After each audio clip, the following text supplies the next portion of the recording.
Well, welcome to A Day in the Life. Over the next few weeks, one of the things that we're looking forward to doing is giving individuals an opportunity to share their story in a unique way. We love having people share their stories here at Hoboken Grace, and we understand that we can't do it the way that we usually do. So we are asking individuals and families to join us here in our studio from their homes to share with us a little bit of what's happening in their life right now and how they're experiencing God as we're walking through this together. Today we have Janet with us, and thank you so much for joining us and for sharing your family's story. If you could just give us an introduction to your family and your current situation. Yeah, so I have my husband and I, Austin, and I have two children. We have a 3-year-old and a 1-year-old, and we are here in Union City in a 2-bedroom apartment. You will meet Gavin here in just a little bit. Well, Um, Gavin, would you like to say hello? Can you say hello? Say hi. what's up, buddy? That's awesome. So as you're walking through this situation, one of the things that we're trying to get a sense of is how are you staying connected? How is your family staying connected with those around you? We we we select a few people a day, usually 2 or 3 people a day that we are going to FaceTime with, text with, encourage in some form or fashion. So for Hey, Gavin, it's buddy. important for him to stay connected to his preschool friends, and so we started telling jokes, and so we learned how to tell jokes, and then we recorded them and texted them to a few friends a day, and now we have a library of 3 and 4-year-old jokes, which is amazing, and Gavin has been thoroughly entertained and watched them like 500 times. That's Um, incredible. so it's just been fun to just have like a little tiny laugh here and there, and to be able to share that with people.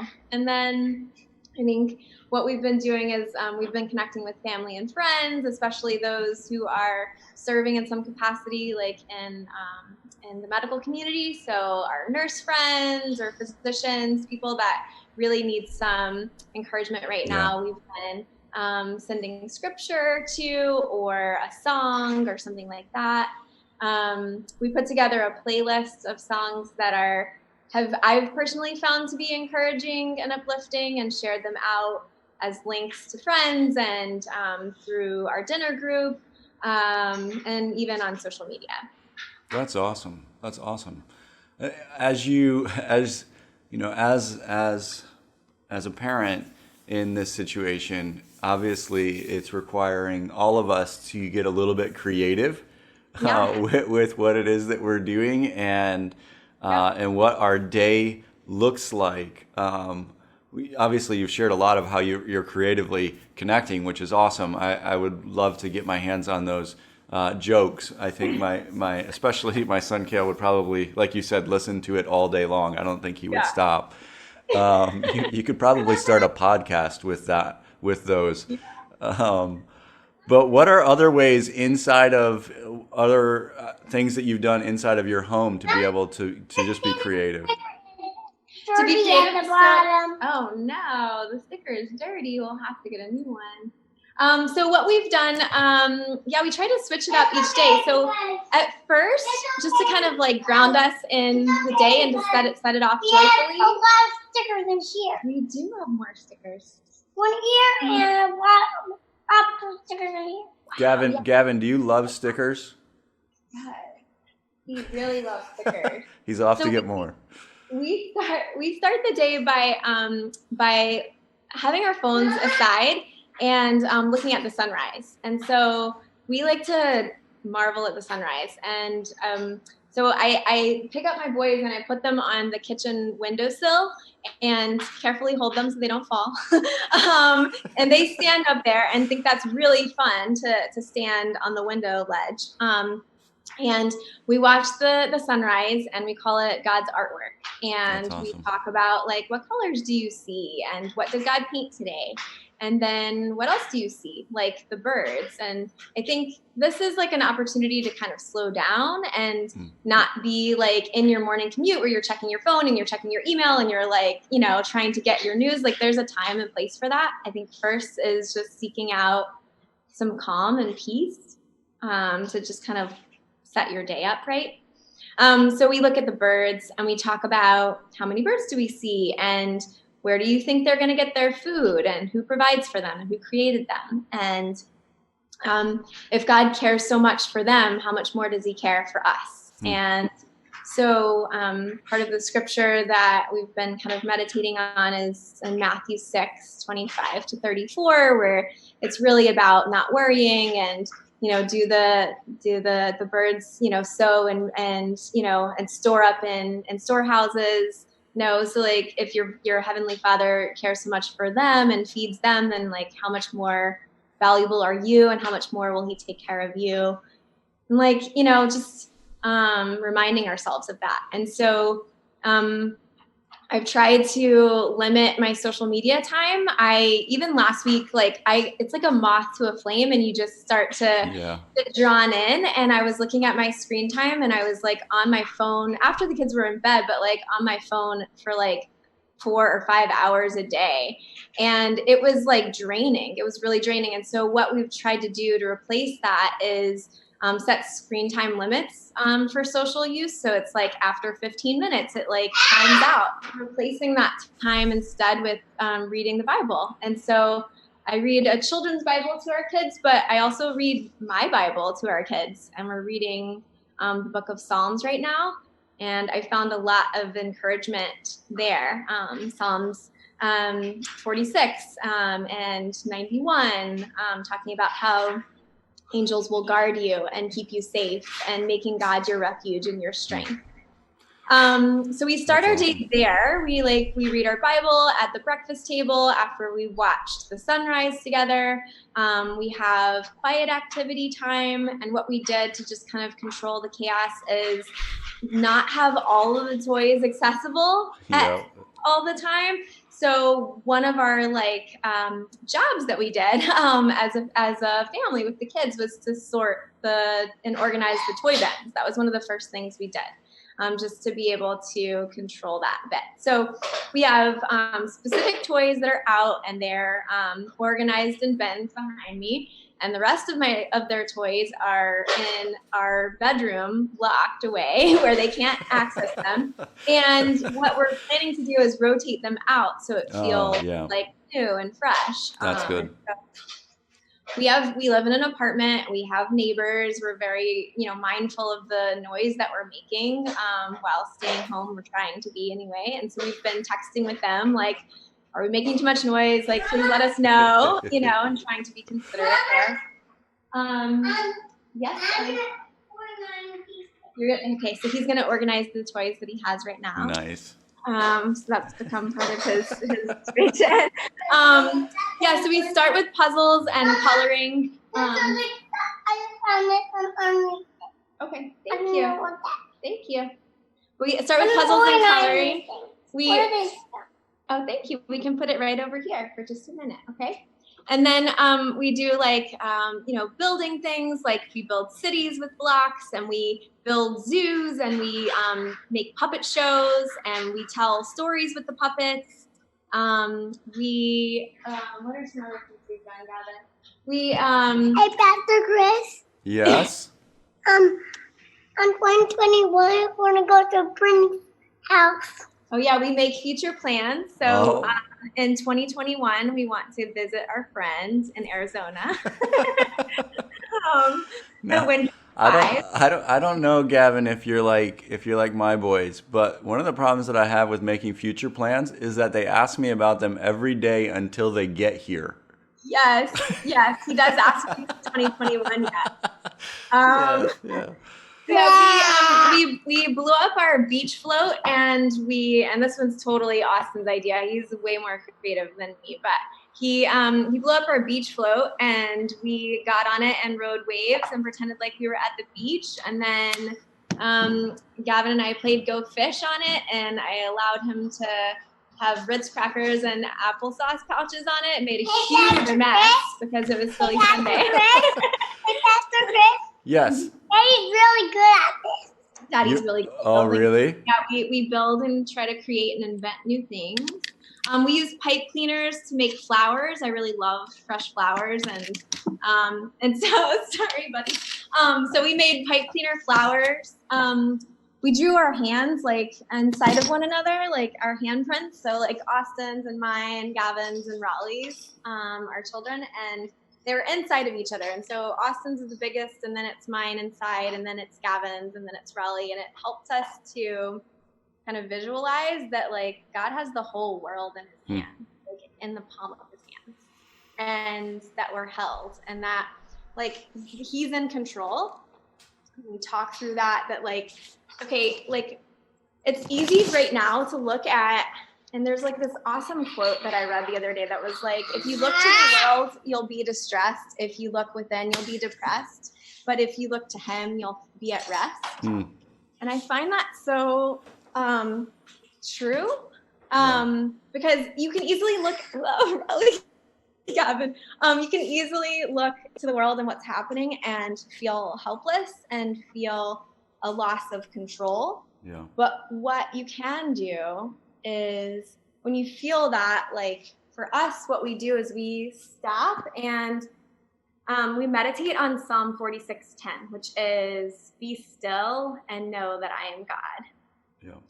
And like when we start to like feel anxious and just overwhelmed, like we'll read like Philippians 4:8. That's like, you know, whatever is true, whatever is noble, whatever is praiseworthy, whatever is excellent. Think about such things, right? And so like just like imagine a stop sign and just change your thoughts, right? Gavin has climbed up the windowsill. Up There we here. go. I have a climber, and so we do climb a lot, and we make obstacle courses to try to keep the kids engaged and not die. And Pastor Chris, Yeah. Pastor Chris, they get to a nature of Buddy Woody trying to chase her with a bird. yeah, so And he and Riley are going to try to run away. yeah, so at night when Austin is done working, we have something called a night show, which is really Austin's time and for me to take a break and go clean the kitchen or just kind of like have some child-free time. Yes, So which is needed. Austin puts on a night show that he calls, which is some form of dangerous activity that I wouldn't allow typically. And he has them. So yesterday he created levels of things for them to jump off of. And so it was like a rocking footstool that they were jumping off of, and he kind of sort of stabilized and was there to catch them. But yeah, there were just like different levels that they were jumping off of. He put together some boxes down on the ground so that they could climb up and look out the window. And they were putting like window stickers, like window decal stickers on the windows and decorating them. That's awesome. Yeah, so we're just trying to keep it like fun. We go outside in our front yard and we try to jump as high as we can, and take a walk or just kind of change the scenery, like just see kind of what's outside, what's around us. Just acknowledge that like God is so much bigger than us and that He's in control. We can concentrate on the things that we do have control of. Like the things that we do have control of is that we can love one another, that we can be gracious, that we can encourage and edify others, that we can share what we have. And I may not be a nurse, I may not be a medical professional, but I can certainly text a nurse that I know. And I may not be alone. I have a family, but I know people that don't have families that are sitting there by themselves. And so I can certainly remember them and call them and FaceTime them and things like that. My kids really love animals, and Cincinnati Zoo has a free like live Facebook feed at 3:00 every day where they feature a new animal. That's cool. And so my kids have really enjoyed learning about that. And so we like met Rico the porcupine the other day and learned all about its quills. And so what we've done too is like, all right, if my mom like wants to see the kids, then we've done like a joint like FaceTime and airplay the Cincinnati Zoo to the TV, and she gets to watch the zoo and like watch the kids interact with it. We're baking together and making a huge mess, and I'm like have relaxed my like mess parameters. And so yesterday we made blueberry muffins and we like spilled flour everywhere, and I let him stir it and just make a huge mess, and then I taught him how to mop and sweep it up. So that's awesome. I think one thing that we also do is like ask each other how we're feeling, and we put it on our magnet board. And today, like, we were grumpy pants, and so how do we make ourselves like not grumpy pants? And I literally pick Gavin up upside down and say we have to like turn it upside down, and he's hanging upside down. Gavin, how were the muffins yesterday? I know you told me that you were going to be making those. How'd they turn out? A lot. They're so sweet. They're so sweet. They were really good. He was in charge of pouring the sugar in, so we might have put a little bit more. So they were very sweet. Yeah. That's awesome. He also devoured them all very quickly, so yeah. That's awesome. Well, man, that's incredible, and I think for those who are stuck at home, I think those are just great ideas of how to be able to. And it's interesting, isn't it? You talked about it a little bit. It's interesting working through. Okay, how do I in this time? Is it possible to slow down? Because I think for a lot of us, we thought it was going to slow down, and then it just sped up. Partly because of how much we are on social media, which is so important to limit, that you were talking about, because you're just going to be bombarded by things. And even though we're less connected personally, I think right now we're taking in more information than ever before. And information intake is busyness. Even though you're not physically busy, your mind is busy. And so figuring out how to be able to limit that and to do those activities that are a little bit, that require us to be slow. It's interesting, that passage that you brought up from Ephesians 4 is actually part of our meditation passage in our rhythms for this next month, which is going to be awesome. The only other thing I want to mention is that like kids can minister to you too, and so they can read how you're feeling and what you're processing. And so I think it's important to like not have the news on while the kids are awake, and like I don't know, like being present with them.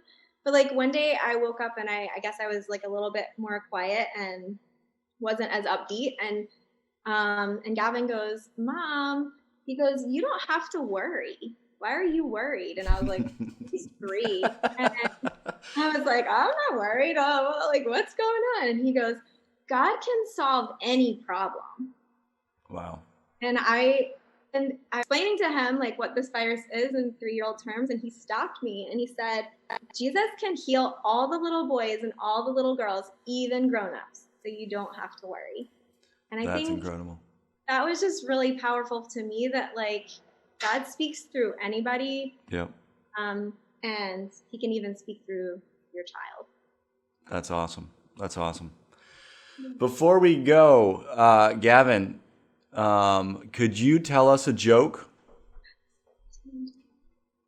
My cow's favorite thing to watch on TV on the movie. What's the cow's favorite thing to watch on TV? A movie. That's awesome. Well, thank you so much. And for those who are watching, I hope that you've been encouraged by this story. And it's amazing how we can creatively engage this situation. How, as we're walking through the situation, we're able to experience God in so many different ways, and just the reality that He's with us, and as Janet pointed out, can speak into our lives in so many different ways. including the little ones who are part of our family. So thank you for joining us, and we will see you soon.